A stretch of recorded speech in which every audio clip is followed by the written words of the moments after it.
ಈಗ ವಿದ್ಯಾರ್ಥಿಗಳೇ, ಈ ಪ್ರಶ್ನೆಯನ್ನ ಹೆಂಗ ಅರ್ಥ ಮಾಡ್ಕೋಬೇಕಂದ್ರೆ, ಒಬ್ಬ ನೌಕರದಾರನು 28 ವರ್ಷ 9 ತಿಂಗಳ 15 ದಿವಸ ಸೇವೆ ಮಾಡಿ 30/4/2024 ನಿವೃತ್ತಿ ಹೊಂದಿದರೆ ಆ ನೌಕರನು ಸೇವೆಗೆ ಹಾಜರಾದ ದಿನಾಂಕ ಯಾವುದು?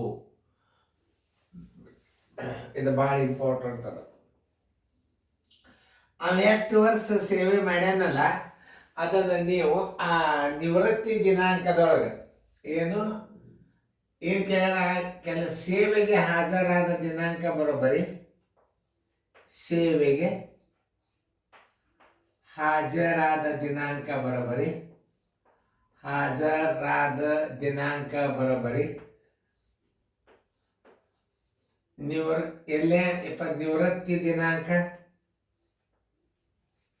ನಿವೃತ್ತಿ ದಿನಾಂಕ ಮೈನಸ್ ಕೆಲಸದ ಅವಧಿ, ಕೆಲಸದ ಅವಧಿ. ನಿವೃತ್ತಿ ದಿನಾಂಕ ಎಷ್ಟದ? 2024 ತಿಂಗಳ 4 ತಾರೀಖ 30. ಅವನ ಕೆಲಸದ ಅವಧಿ ಎಷ್ಟು? 28 ವರ್ಷ. 28 ವರ್ಷ 9 ತಿಂಗಳು, ದಿನಾಂಕ 15.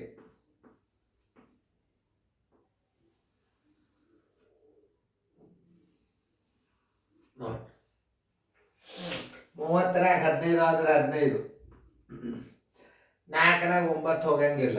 ಒಂದು ಕೈಗಡ ತಗೋರಿ, ಎಷ್ಟಾಯ್ತು?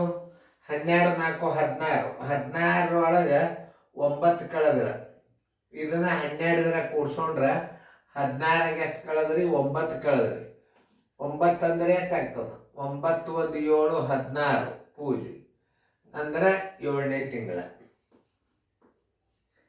14ರಾಗ 9 ಆದ್ರೆ 5 ಕೆಲ ಬಂತು. 1 12ರಾಗ 3 ಆದ್ರೆ 9 9. ಅವ ಸೇವೆಗೆ ಸೇರಿದ ದಿನಾಂಕ 15/7/1995.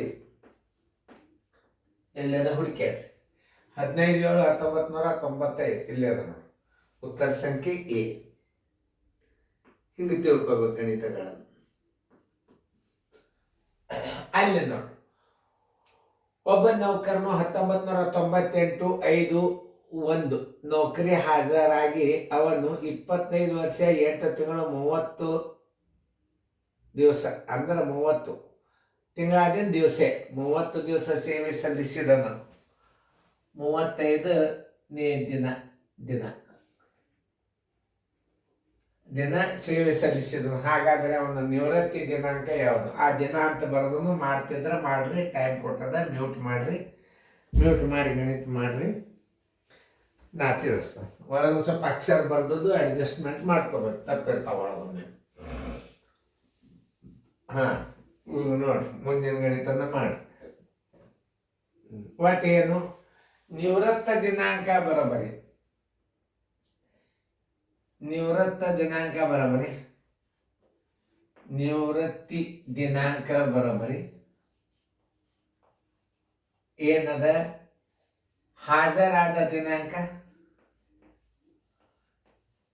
ಸೇವೆಗೆ ಹಾಜರಾದ ದಿನಾಂಕ, ಸೇವೆಗೆ ಅಥವಾ ಕೆಲಸಕ್ಕೆ ಹಾಜರಾದ ದಿನಾಂಕ, ಕೆಲಸಕ್ಕೆ ಹಾಜರಾದ ದಿನಾಂಕ, ಹಾಜರಾದ ದಿನಾಂಕ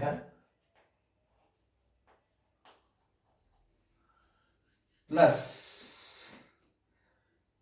ಎಷ್ಟು? ಅವ ಸಲ್ಲಿಸಿದ ಸೇವೆ, ಸಲ್ಲಿಸಿದ ಸೇವಾ ಅವಧಿ, ಸೇವಾ ಅವಧಿ. ಹೆಂಗ ಅದನ್ನ ಮಾಡ್ಬೇಕಂದ್ರೆ 1998 ತಿಂಗಳ 5 ತಾರೀಕು 1 ಸೇವೆ ಮಾಡಿದ್ದೆಷ್ಟು 25 ವರ್ಷ, 25 ವರ್ಷ 8 ತಿಂಗಳು 30 ದಿನ.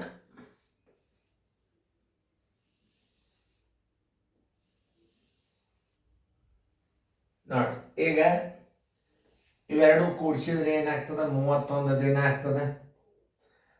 ಆಮೇಲೆ 8 5 13, 13 ಅಂದ್ರೆ 13 12 ತೆಗೆದ್ರೆ 1 ನೋಡಿದ್ರೆ 1 ಪ್ಲಸ್ ಮಾಡಬೇಕು. ಆಮೇಲೆ 8ರೊಳಗೆ 6 ಕಳೆದ್ರೆ ಕೂಡಿಸ್ಬೇಕು. 8 5 13, 1 14, 8 5 14, ಎಲ್ಲ ಬಂತು 1, 9 10 12, ಎಲ್ಲ ಬಂತು 1 1 20. ಅಂದ್ರೆ ಅವ ಈಗ ಕಾಮನ್ ಆಗಿ 30 ಮಾಡ್ಬೋದು. ಈಗ ಎವರೇಜ್ ಅದೇನದ ಪದ್ಧತಿ ಅಂದ್ರೆ 30 ದಿವ್ಸಕ್ಕೊಂದು ಕಾಮನ್ ಆಗಿ ಹಿಡಿಬೇಕಂತ ಇರ್ತದೆ.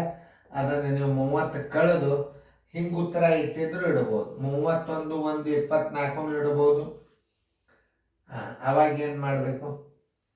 ಈ 31 ಒಂದು ಕಳೆದ್ರಿ ಅಂತಂದ್ರೆ ಎಷ್ಟಾಯ್ತು? 1ನೇ ತಾರೀಕು ಆಯ್ತು. ಈ ತಿಂಗಳು ಇದ್ರಾಗ ಕೂಡಿಸ್ರಿ. 1 ತಿಂಗಳು ಕೂಡಿಸಿದ್ರಿ ಏನಾಯ್ತು? ಫೆಬ್ರವರಿ ತಿಂಗಳಾಯ್ತು. ಗಣಿತ ಮಾಡಕ್ಕೆ ಭಾಳ ಹುಷಾರಿರಬೇಕು. 2 ತಿಂಗಳಾಯ್ತು. 2024 ಕರೆಕ್ಟ್ ಆಯ್ತು. ನೋಡ್ರಿ, ಒಂದೇ ದಿನದಾಗ ಉತ್ತರ ಹೆಂಗದ? ಅವತ್ತು ನಿವೃತ್ತಿ ದಿನಾಂಕ ಯಾವುದು? 1 2 2024 ನಿವೃತ್ತಿ ಆದವ. ಯಾಕಂದ್ರೆ ಕಾಮನ್ ಆಗಿ 30 ದಿವ್ಸಕ್ಕೆ 1 ತಿಂಗಳು ಹಿಡಿದು ಲೆಕ್ಕ ಮಾಡ್ಬೇಕಾಗ್ತದೆ. 1 2 2024 ಉತ್ತರ ಸಂಖ್ಯೆ ಎ. ಈಗ ನಾವು ಇಲ್ಲಿ 31 ಒಂದು ದಿವಸ ಅದ ಖರೆ. ನಾವು 30 ಯಾಕೆ ಕಳೆದ್ರೆ ರೂಲ್ಸ್ ಏನದ? ಕಾಮನ್ ಆಗಿ 30 ದಿವ್ಸ ಹಿಡೀರಿ ಅಂತಂತದ. 30 ದಿವ್ಸ ಇದ್ರಾಗ ಕಳೆದಾಗ 1 ತಿಂಗಳು ಇದ್ರಾಗ ಕೂಡಿಸ್ಕೋಬೇಕು. ಅಂದ್ರೆ 2ನೇ ಫೆಬ್ರವರಿ ತಿಂಗಳ. ಆಮೇಲೆ ಇದು ಹೆಂಗಾದ್ರೂ ಇಲ್ಲಿ 2 ಅದ, ಇದು 12 ದಾಟಿಲ್ಲ ಅಂದಾಗ ಈ ಇಸ್ವಿಯನ್ನು ಕರೆಕ್ಟ್ ಇಡಬೇಕು. 1 2 2024 ನೀವು ಈ ಸೇವಾ ಅವಧಿ ಜರ್ ಕಳೆದ್ರೆ 1998 5 1 ಬಂದ್ಬಿಡ್ತದೆ. ಉತ್ತರ ಸಂಖ್ಯೆ 1 2 24 ನಿವೃತ್ತಿ ಆದ. 1 2 2024 ನಿವೃತ್ತಿ ಆದ. ಉತ್ತರ ಸಂಖ್ಯೆ ಎ. ಇಂಥ ಗಣಿತಗಳನ್ನು ನೀವು ಲಕ್ಷ್ಯ ಕೊಟ್ಟು ನೋಡ್ರಿ. ಮತ್ತೊಂದು 2 ಸಲ ಮತ್ತೆ ರಿಪೀಟ್ ಮಾಡಿ ನೋಡ್ರಿ. ನಾ ಲೆಕ್ಕ ತಿಳಿಸಿ ಹೇಳಿದ್ದು ಹೊರಗಡೆ ನೋಡ್ರಿ. ನಿಮಗೆ ಲೆಕ್ಕಗಳು ತಿಳಿತಾವ. ಹೆಚ್ಚು ರಿವಿಷನ್ ಮಾಡಬೇಕು.